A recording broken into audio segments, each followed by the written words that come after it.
नमस्कार। मैं doctor Vinay Singh Yadav, associate professor, राजकीय महाविद्यालय बहरोड अलवर, आपका इस कक्षा में स्वागत करता हूं। और आज हम एक नए टॉपिक पर चर्चा करेंगे। वो नई विचारधारा है अराजकतावाद, अनार्किज्म। मानव जीवन तथा समाज में राज्य के महत्व और स्थान के संबंध में जो विविध विचारधाराएं प्रचलित हैं, उनमें से अराजकतावाद भी एक महत्वपूर्ण विचारधारा है। और ये एक ऐसी विचारधारा है जो राज्य, राज सत्ता, सभी प्रकार के राजनीतिक, सामाजिक, धार्मिक नियंत्रणों का समाप्त कर एक वास्तविक राज्यहीन, वर्गहीन, नियंत्रणहीन समाज की स्थापना का एक आदर्श प्रस्तुत करती है। सीधे सरल शब्दों में कहें तो अराजकतावाद वह सिद्धांत या विचारधारा है जो मानव शक्ति की सारी बुराइयों को दूर करने के लिए अराजकता अर्थात राज्य या राज्य शक्ति के अंत का समर्थन करता है। ये बात बहुत ही महत्वपूर्ण है कि अराजकता के बारे में अराजकतावादियों की जो धारणा है, इसकी आम धारणा से विपरीत है। प्रचलित प्रयोग के अनुसार अराजकता अशांति, अव्यवस्था का पर्याय मानी जाती है और उसके साथ ये विचार जुड़ा है कि राज्य शक्ति के अभाव में कानून व्यवस्था शून्य हो जाती है और ऐसी स्थिति में व्यक्ति के प्राण, संपत्ति की कोई सुरक्षा नहीं रह जाती। थॉमस हॉब्स ने राज्य के निर्माण से पहले जिस अवस्था का वर्णन किया है, जिस प्राकृतिक अवस्था का वर्णन किया है, उसे अराजकता का उपयुक्त विवरण माना जा सकता है। लेकिन अराजकतावाद के समर्थक इस स्थिति को नहीं मानते। वे अराजकता की कल्पना दूसरे रूप में करते हैं। अराजकता शब्द की यदि उत्पत्ति देखी जाए तो यूनानी शब्द है अनार्किया, उससे इसकी उत्पत्ति हुई है और उसका शाब्दिक अर्थ है शासन का अभाव। डिकिंसन एक विचारक हुए हैं, विद्वान हुए हैं, वो इसको परिभाषित करते हुए लिखते हैं कि अराजकता का अर्थ शांति व्यवस्था के अभाव से नहीं, बल्कि शक्ति के अभाव से है। शासन का अभिप्राय, व्यवस्था, पृथकता, विभ्रम तथा भिन्नता, जबकि अराजकता का अर्थ है स्वतंत्रता, एकता और प्रेम। इसी प्रकार कोकर के अनुसार अराजकता का सिद्धांत यह है कि राजनीतिक सत्ता किसी भी रूप में अनावश्यक, अवांछनीय है। ये अराजकतावादी ये मानते हैं कि अराजकता का तात्पर्य शासन का अभाव है, व्यवस्था का अभाव नहीं है। व्यवस्था तो स्वैच्छिक समूहों के द्वारा स्थापित हो जाएगी। दूसरी महत्वपूर्ण बात यह है कि अराजकतावाद के समर्थक मनुष्य की उत्तम प्रकृति में विश्वास करते हैं और वे तर्क देते हैं कि किसी भी प्रकार की राजनीतिक सत्ता का अस्तित्व मानव की प्रकृति को विकृत और भ्रष्ट कर देती है। अतः यह अनावश्यक, अवांछनीय है और इन अराजकतावादियों का जो मुख्य लक्ष्य है प्रहार का, वो राज्य है। परंतु वो साधारणतः किसी भी तरह की सामाजिक, आर्थिक, धार्मिक सत्ता का खंडन करते हैं और वे मनुष्य के जीवन में स्वैच्छिक सहयोग और परस्पर जो सहायता है उसमें अपार संभावना देखते हैं। दूसरी तरफ वे निजी संपत्ति की संस्था को शोषण का स्रोत मानते हुए उसका विरोध करते हैं। इन अराजकतावादियों में हम देखें तो जो प्रमुख अराजकतावादी विचारक हैं वो विलियम गॉडविन हैं, पीजे प्रोंदो हैं, बाकुनिन हैं, प्रिंस क्रोपटकिन है, जिनको अराजकतावाद का जन्मदाता भी कहा गया है। इसके अलावा सोरेल हैं, टॉलस्टॉय हैं, महात्मा गांधी हैं। विलियम गॉडविन ये कहते हैं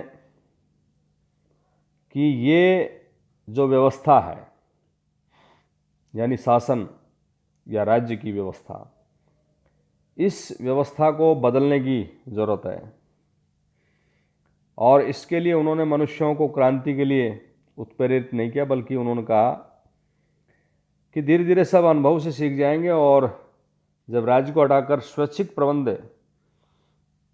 जब तक नहीं हो जाए तब तक समाज में न्याय की स्थापना संभव नहीं है। इसी प्रकार पियरे जोसेफ प्रूंदो जो एक फ्रांसीसी विचारक थे और उन्होंने सोच समझकर अपने आप को अराजकतावादी कहलाना पसंद किया, तो उन्होंने तर्क दिया कि मनुष्य के द्वारा शोषण का अंत और सरकार का अंत एक ही बात है। एक पुस्तक लिखी है उन्होंने, व्हाट इज प्रॉपर्टी, और उसका जवाब दिया है कि संपत्ति चोरी है, प्रॉपर्टी इज थेफ्ट। प्रूंदो सीमित मात्रा में निजी संपत्ति आवश्यक मानता है कि वो मनुष्य को अपने आवास और अपने कार्य के लिए आवश्यक भूमि उपकरण के स्वामित्व प्राप्त होना चाहिए। जीवन निर्वाह के लिए जो वस्तुएं हैं वो होनी चाहिए। इससे अधिक संपत्ति रखना चोरी की तरह समाज विरोधी कृत्य है, समाज का विरोधी कार्य माना है उन्होंने। इसी प्रकार मिखाइल बाकुनिन जो कार्ल मार्क्स के समकालीन रूसी क्रांतिकारी थे और उन्होंने, जैसा हमने पहले आपको स्पष्ट किया, ये मानते हैं बाकुनिन कि ईश्वर, राज्य, अज्ञान, अंधविश्वास ये मानव मुक्ति के जानी दुश्मन हैं और इनसे लड़ने के लिए सकारात्मक विज्ञान की सहायता से प्राकृतिक नियमों का पता लगाकर उन्हें जनसाधारण तक पहुंचाना होगा। क्रोपटकिन ये भी रूसी क्रांतिकारी विचारक हैं और उन्होंने एक पुस्तक लिखी, म्यूचुअल एड, परस्पर सहायता। उसमें उन्होंने लिखा है कि मनुष्यों और अन्य प्राणियों के निरीक्षण से यह पता चलता है कि व्यक्ति और समाज के विकास का जो नियम अस्तित्व का संघर्ष और योग्यतम विजय नहीं, बल्कि परस्पर सहायता का सिद्धांत है। और नए समाज के लिए उन्होंने जो चीज़ रखी है वो ये है कि उत्पादन के साधनों पर जो उनका प्रशासन है और नियंत्रण है वो उत्पादक संघ और जो कम्यून है उनके हाथों में होगा, और जितने माल का उत्पादन होगा वो सारा एक सामूहिक कोष में रखा जाएगा जहाँ से सब मनुष्य अपनी अपनी आवश्यकता के अनुसार ग्रहण कर पाएंगे। तो ये प्रमुख अराजकतावादी विचारक हैं। अराजकतावाद के दो रूप हमको देखने को मिलते हैं। एक रूप तो है अराजकतावाद का क्रांतिकारी अराजकतावाद कहते हैं जिसको, और दूसरा है वो है दार्शनिक अराजकतावादी। मोटे तौर पर सब अराजकतावादी ये मानते हैं कि राज्य एक अनावश्यक अनुपयोगी संस्था है और उसका अंत करके एक राज्य विहीन, वर्ग विहीन समाज की स्थापना होनी चाहिए। लेकिन इस लक्ष्य को प्राप्त कैसे किया जाए, इसको लेकर के उनमें जो भेद है उसके आधार पर जो दार्शनिक अराजकतावादी हैं, जिसमें टॉलस्टॉय, महात्मा गांधी हैं, वो तो जनता को शिक्षित करके और स्वयं का उदाहरण उपस्थित करके इस चीज़ को प्राप्त करना चाहते हैं, जबकि दूसरे जो अराजकतावादी हैं वो हिंसक क्रांतिकारी पद्धति का समर्थन करते हैं। उनको क्रांतिकारी अराजकतावादी कहा जाता है। टॉलस्टॉय ने तो ईसा मसीह के चिंतन को, सार तत्व को उन्होंने स्वीकार किया है कि ईश्वर का साम्राज्य तुम्हारे भीतर है, इसलिए ईश्वर के साक्षात्कार के लिए बाहर की सारी संस्थाएं निरर्थक हैं। समाज सुधार की दिशा में कोई भी कार्यक्रम व्यक्ति से प्रारंभ होना चाहिए।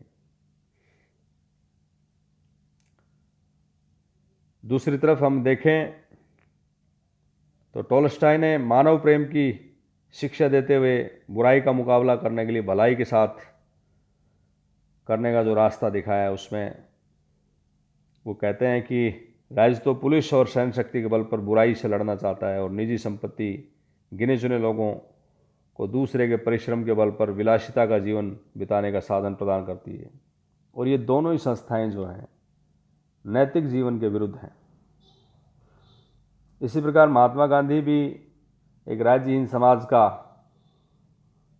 संकल्पना का चिंतन करते हैं और वो कहते हैं कि राज्य नाम की जो संस्था है वो बल प्रयोग पर आधारित है, वो हिंसा के साथ जुड़ी हुई है।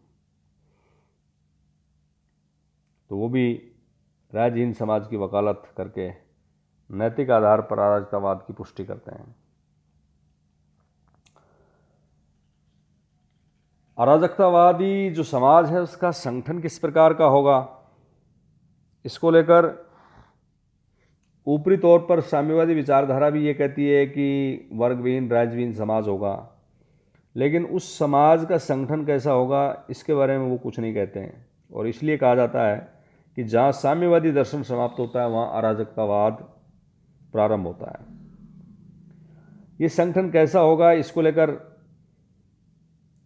अराजकतावादी ये मानते हैं कि इस समाज का संगठन सहयोग प्रेम के आधार पर आधारित होगा। और क्रोपोटकिन कहते हैं कि ऐसे समाज में व्यवस्था और एकता राज्य और कानून द्वारा स्थापित न होकर विभिन्न जो उद्देश्यों की पूर्ति के लिए संगठित ऐच्छिक समूह हैं उनके द्वारा स्थापना होगी। और ये प्रत्येक समुदाय अपने क्षेत्र में स्वतंत्र और स्वशासित होंगे। राज्य के सभी कार्य इन समुदायों के द्वारा किए जाएंगे, राज्य की जरूरत नहीं रहेगी उसमें।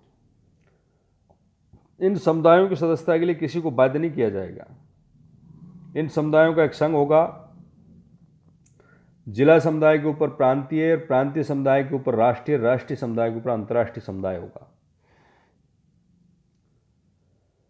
इस समाज में जो उत्पादन होगा उन उत्पादन के सब साधनों पर समाज का अधिकार होगा और पूंजीपति और श्रमिक वर्ग में कोई अंतर नहीं रहेगा। सामर्थ्य के अनुसार कार्य करेंगे और आवश्यकता के अनुसार उनको प्राप्ति हो जाएगी। इस समाज में आपसी झगड़ों का जो निपटारा है वो पंचायतों के द्वारा होगा। अराजकतावादियों का ये मानना है, उनका ये दृढ़ विश्वास है कि इस समाज में जो सामाजिक व्यवस्था है वो स्वतंत्रता और न्याय पर आधारित होगी। इसमें असामाजिक कार्य करने की गुंजाइश नहीं होगी। और बिना शक्ति के किस तरह से व्यवस्था होगी इसको लेकर एक बहुत सुंदर कोटेशन है फोरियर की। फोरियर कहते हैं कि पत्थर के कुछ टुकड़ों को लेकर एक बॉक्स में डाल दो और फिर उन्हें हिला दो, वे सब ऐसे सुव्यवस्थित ढंग से जम जाएंगे जैसे जानबूझकर जमाने से भी कहीं नहीं जम पाते हों। तो ऐसा एक स्ट्रक्चर वो जो अराजकतावादी समाज है उसका संगठन है वो अराजकतावादी प्रस्तुत करते हैं। आगे हम बात करेंगे अराजकतावाद के जो प्रमुख लक्षण हैं और आलोचकों के द्वारा जो आलोचना की जाती है वो आलोचना, उन पर हम बात करेंगे। धन्यवाद।